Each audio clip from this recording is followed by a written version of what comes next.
In this quick video tutorial, I'll show you how to wrap text around an image in Adobe Photoshop.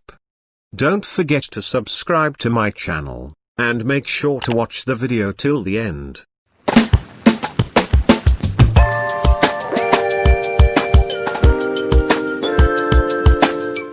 Open the image in Photoshop.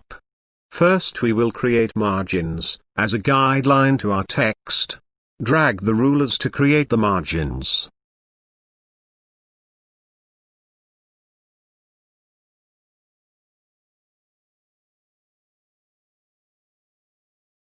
Now select the pen tool. And draw a path around the main image, around which you want to wrap the text. Now with Shift pressed, make path around the margins.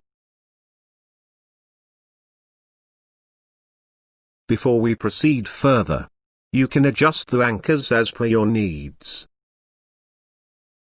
Now select the text tool. And click on the shape. Now type any text that you want.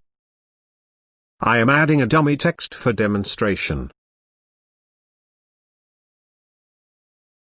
We have finally wrapped the text around the image. I hope you liked this quick Photoshop tutorial. Do like the video, and drop your queries in the comment section, and don't forget to subscribe to my channel. See you soon in my next video.